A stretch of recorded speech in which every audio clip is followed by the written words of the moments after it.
Vote نہ دیے جانے کا خدشہ تھا پی ٹی آئی کو اپنے ایم پی ایز کی طرف سے، لہٰذا ان کو یہ 2018 سے الیکشن سے پہلے کی بات ہے، ان کو آئندہ الیکشن کے لیے یہ کہہ کے کہ فنڈز کے نام کے اوپر کسی کو کروڑ اٹھوایا گیا، کسی کو 2 کروڑ اٹھوایا گیا. میں آپ کو اس بات کی گارنٹی دیتا ہوں کہ آگے سے کروڑ اور 2 کروڑ وصول نہیں کیے گئے تھے. آگے سے کتنے وصول کیے گئے تھے؟ جتنا عمران خان صاحب منہ سے بول رہا تھا 20 کروڑ 21 کروڑ، آگے سے اتنے وصول کیے گئے تھے. اب آپ کہیں گے آگے سے 20-21 کروڑ وصول کر کے ان ایم پی ایز کو کروڑ آگے دے دیا گیا تو باقی گڑمچو، ٹھیک ہے نا، وہ کسی بھی جا کے سلائی مشین کے اندر سٹے کر گیا ہوگا، کسی بھی امریکہ کے اندر ریئل اسٹیٹ میں، کسی برٹش ورجن آئی لینڈ کے اندر سٹے کر گیا ہوگا، منی لانڈرنگ کے اندر نام نکلے گا. ٹھیک ہے، تو یہ ہے پوری واردات جو کہ چھپ گئی ہے. اصل میں واردات یہ تھی کہ وہ ٹکٹ جاری کیے تھے chairman of the party Imran Khan نے ذاتی طور پر، ٹھیک ہے، اور عمران خان صاحب کے کہنے کے اوپر اگر پینسل خٹک صاحب نے یہ پیسے آگے بانٹے، کیسر، وہ کیا ہے جی میں اس کا نام ہی بھول جاتا ہوں، ٹھیک ہے، اسد کیسر کے ذریعے یا اس کے چیمبر میں، تو اس کا مطلب یہ ہے کہ کسی نے پیسے دیے ہوں گے. بھئی یہ جلندھر کے جو پٹھان ہیں یہ تو اپنی جیب نہیں لگواتے کہ اپنے پلے سے وہ کسی کو چائے پلا دے، تو اس نے کہاں سے پلے سے دینے تھے، ٹھیک ہے نا، سپانسر نہیں بھجوائے ہوں گے نا. تو یہ بات طے ہے کہ کیونکہ انہوں نے منہ سے خود بولا تھا کہ 20-21 کروڑ کے اوپر، اس لیے منہ ہی بول دینا جی واردات پا لیا ہوں وہ بول دینا ہے. تو اس نے منہ سے بول دیا تھا، جلسوں میں بولا بھائی کاشف عباسی بھائی نے دکھایا بھائی، ٹھیک ہے، کہ میں نے وہ ویڈیوز دیکھی ہیں، اب تو مکرنے کا کوئی نہیں ہے. تو لہٰذا انہوں نے جو منہ سے بول دیا تھا اور اس کے نتیجے کے اندر انہوں نے، میرا خدشہ ہے کہ پیچھے سے 20-21 کروڑ ہی وصول کیے تھے، آگے 1-2 کروڑ فی ایم پی اے انہوں نے بانٹے تھے. ان ایم پی ایز کا کیس ابھی عدالت کے اندر پینڈنگ ہے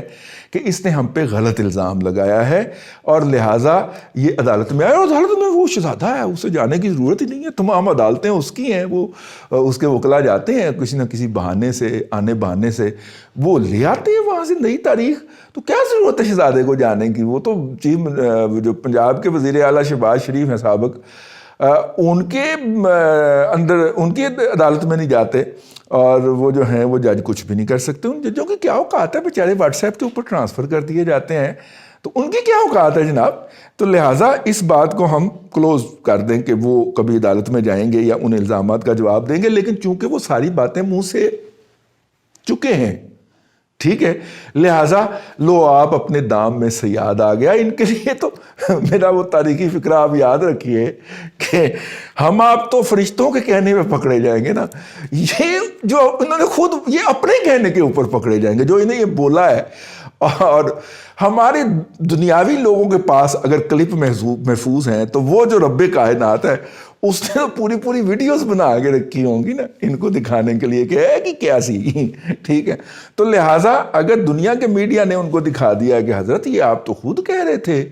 کہ یہ جناب یہ ہوگا اور وہ ہوگا، تو آپ کیا بات کر رہے ہیں، ٹھیک ہے. تو لہٰذا وہ سارا کھوڑا گھوم تان کے بقول ہمارے جو ہے وہ بٹ صاحب کے، وہ واپس بنی گالہ تک پہنچ گیا کہ ویڈیوز وہاں سے ریلیز کی گئی ہے. اب ویڈیو وہاں سے کیوں ریلیز کی گئی ہے کہ ماحول بنایا جائے، اور ماحول کس چیز کا بنایا جائے کہ جناب ویڈیو اس کی جو اوپن جو ہے بیلٹنگ بہت ضروری ہے، open belting for the voting of senators, ٹھیک ہے، بہت ضروری ہے. ایم پی اے جو ہیں وہ بڑے گندے ہوتے ہیں، بک جاتے ہیں. لیکن اصل میں جو اندر کی خبر ہے وہ یہ ہے کہ 52 کے قریب ایم پی ایز جو ہیں انہوں نے اگلی پارٹیوں سے مکمکا کر لیا، ٹھیک ہے. انہوں نے کہا جی ہم اپنی پارٹی کی قیادت کی ہدایات کے مطابق نہیں بلکہ آپ کے ساتھ جو ہماری سودا بازی ہوگی، اور وہ بائی دا وے وہ سارے پی ٹی آئی سے ہیں. یہ پچھلے دنوں 32 کا گروپ کہہ رہے تھے نا کہ جی ہم نے پی ایم ایل این سے توڑ لیا ہے، تو 32 نے پتہ نہیں ٹوٹے نہیں یا نہیں ٹوٹے، لیکن جو ہے وہ خبر یہ ہے کہ 52 کے قریب ان کے ایم پی ایز نے اپنے پیسے اپنی دنیا بنانے کا مکمل انتظام کر لیا. اب ان کو پڑا ہوا ہے ہال کہ اگر ان ایم پی ایز نے ٹکٹ نہ دیے تو میرے زلفی بخاری کو کون ووٹ دے گا، ٹھیک ہے نا. تو یہ جو سارے لاڈلے اس نے کھڑے کیے ہیں، ٹھیک ہے، جو اس کی آئندہ کی کمپین چلائیں گے، شوکت خانم کی منی لانڈرنگ والی. ویسے آج ایک ذہن میں ٹویٹ آئی تھی کہ جن لوگوں نے اپنی زکوٰۃ ان کو دی ہے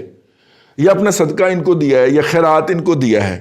کیا ان کے اوپر کو مفتی صاحب اس پہ فتویٰ عنایت فرمائیں, کیا ان کے اوپر واجب نہیں ہو گیا کہ اس انکشاف کے بعد کہ یہ زکوٰۃ اور یہ صدقہ اور یہ خیرات جو ہے یہ درست جگہ پہ خرچ نہیں ہوا, اب وہ دوبارہ وہ والا صدقہ اور خیرات دیں, جس طرح کراچی میں ہوتا تھا کہ جب MQM والے جو ہے وہ پرچی دے کے اور بھتے کے نام زکوٰۃ کے نام پہ بھتہ لے جاتے تھے, تو جو وہاں پہ سینسٹیو لوگ تھے, اہل مذہب مطلب کہ دینی لوگ تھے, دینی ذہن کے لوگ تھے, وہ اتنی اماؤنٹ جتنی وہ بھتے میں دے دیا کرتے تھے, وہ اتنی ہی اماؤنٹ جو تھے وہ الگ سے بھی اللہ کی راہ میں دیا کرتے تھے کہ یہ تو ہمیں پتہ ہے کہ MQM کی بدماشیوں کے اوپر خرچ ہونا ہے یا 90 کے مینٹیننس پہ ہونا ہے یا پھر بھائی کو بھیجنا ہے, تو ہم اللہ کے, ہمیں تو پتہ ہے کہ یہ صحیح جگہ پہ خرچ نہیں ہونا, تو اللہ کے حضور خدمت خلق کے ذریعے انہوں نے بھی اسٹیٹ بینک کے اندر اپنے MQM کے لوگوں کے ذریعے جو منی لانڈرنگ کا ایک نیٹ چلایا تھا,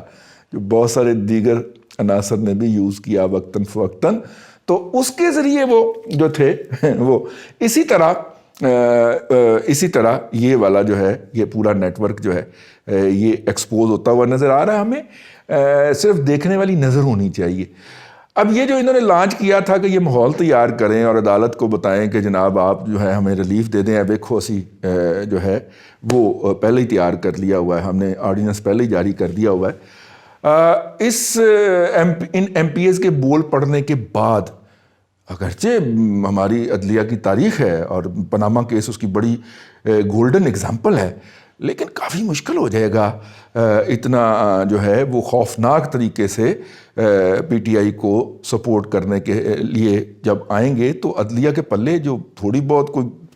رہ گئی ہے, میرا مطلب شاید وہ بھی بچنا ناممکن ہو جائے. میرا خدشہ ہے, میری خواہش بھی ہے کہ عدلیہ کا جو وقار ہے جتنا بھی ہے وہ تو کم از کم مینٹین رہے, لیکن اگر اس میں وہ ریسکیو کرنے آئیں گے PTI کو تو کافی وہ ہوگا. ٹھیک ہے, اور ویسے بھی اتنی ہمت والا ایک آدھی بچا ہے دانا ہماری عدلیہ کے اندر, جتنی ہمت جناب ثاقب نثار میں تھی اور جتنی ڈٹائی جناب کھوسا صاحب میں تھی کہ کتابوں کے حوالے ویکیپیڈیا سے پڑھ کے تو وہ بندہ اپنے آپ کو بہت بڑا لٹریری,